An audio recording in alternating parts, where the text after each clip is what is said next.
Kirby's Lagless Ledge Getup. This tech is incredible. In practice, it's very similar to ledge dashing in Melee, except you don't have to worry about SDing if you mess this up. When done perfectly, this tech allows Kirby to land on the stage and perform an action nearly twice as fast as a neutral getup. It's essentially a no-impact land, which some characters like the Belmonts can get decent use out of, but this particular application is Kirby exclusive because no one else can really do this from the ledge like Kirby can.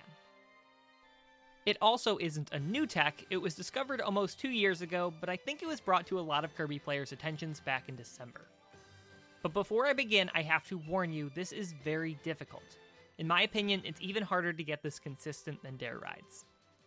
But I do believe that it's practical to learn for some people, and it's at least worth labbing out and trying for fun.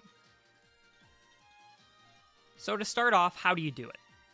I would recommend starting in training mode and going frame by frame so you know what a successful one looks like. When holding onto the ledge, drop down by moving the analog stick down. You will hold down to fast fall for exactly 4 frames. On the 5th frame, you will jump and hold the analog stick towards the stage for 1 frame.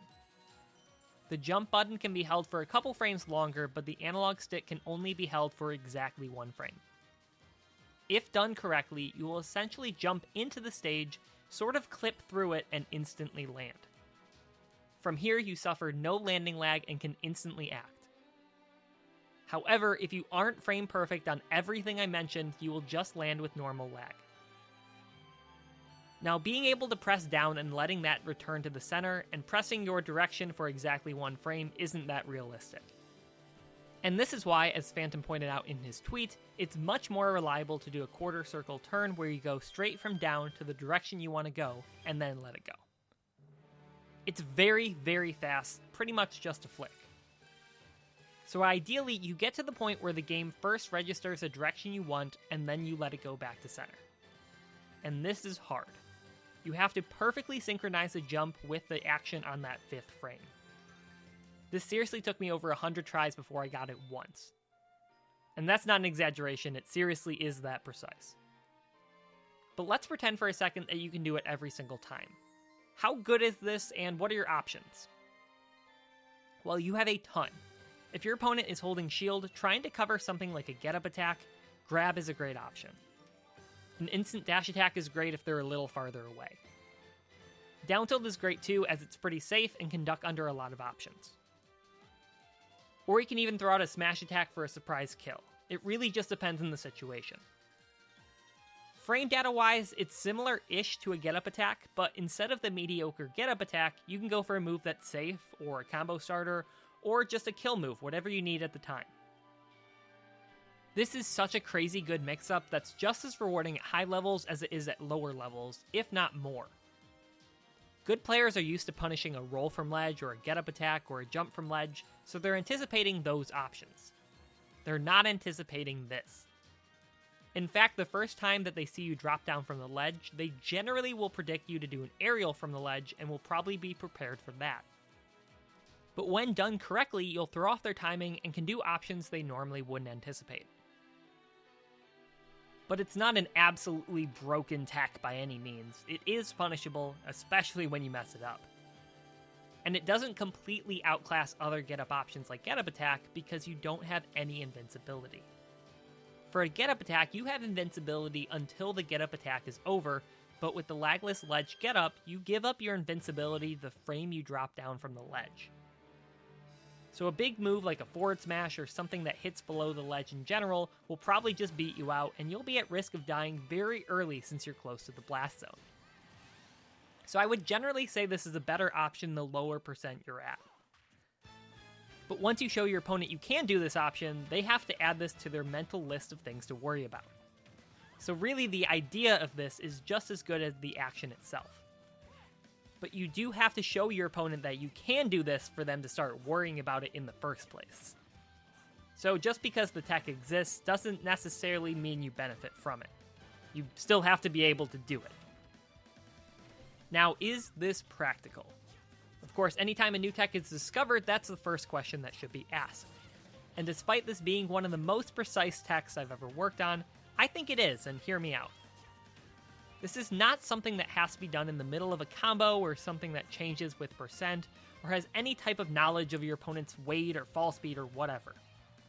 Basically what I'm saying is there's no outside factors. You just do the inputs completely independently from everything else, just sit on the ledge, focus, and do the inputs.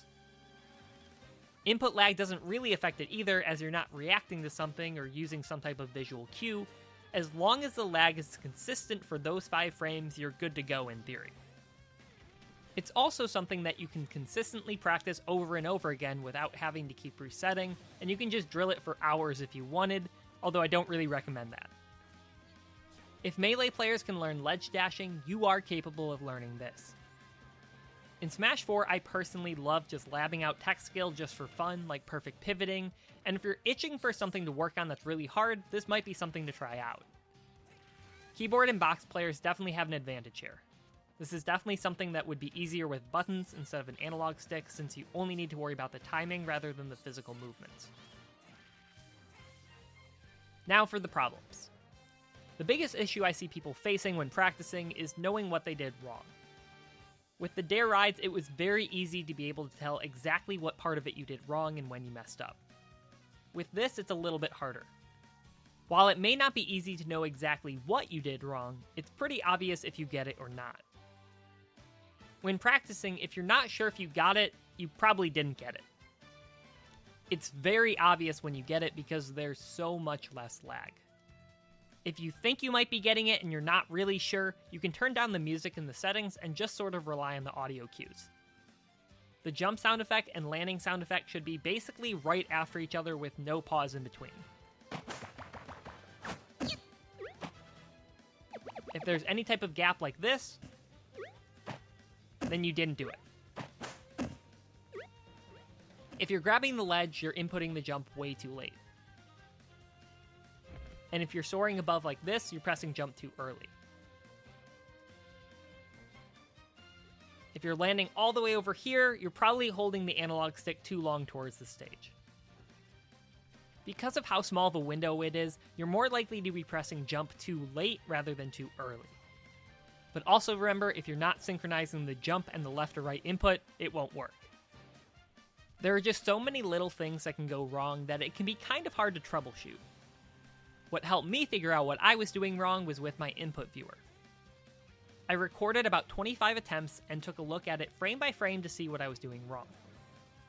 At first, I found out I was doing the jump about 3 frames too late on average. Knowing that helped me out, and I was able to tighten it up and get it slightly more consistent. But even then, successful attempts were pretty infrequent. And watching the replay was pretty frustrating because of how many attempts I saw that I was just 1 frame off in a certain way. And it's kind of frustrating to not know if you're very, very, very close, or if you're just sort of close. I know not everyone has an input viewer and capture card just lying around like I do, but you can get creative. If your phone can record at 60 FPS or greater, you can record some attempts with your controller and put it in a video editing software and take a look at it frame by frame. For example, if you've recorded at 240 FPS, every 4 video frames is 1 frame in-game, so you should ideally have 16 frames of holding down on the controller. This at least can give you a slightly better idea of what you're doing wrong. And when you get it, try to remember exactly how you did it and try and replicate it right away.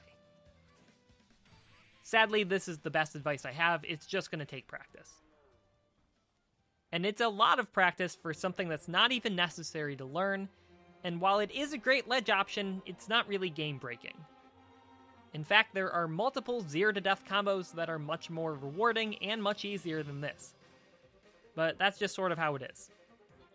A lot of people rip on Kirby for being a super easy to play character, but with this and Dare Rides, Kirby has some of the more difficult tech in the game. I'd love to see Kirby players put in work and show why they're wrong. So thank you guys for watching. I'm sorry I've been really behind with my uploads. Thank you to my supporters on Patreon. I'll see you guys next time. Peace.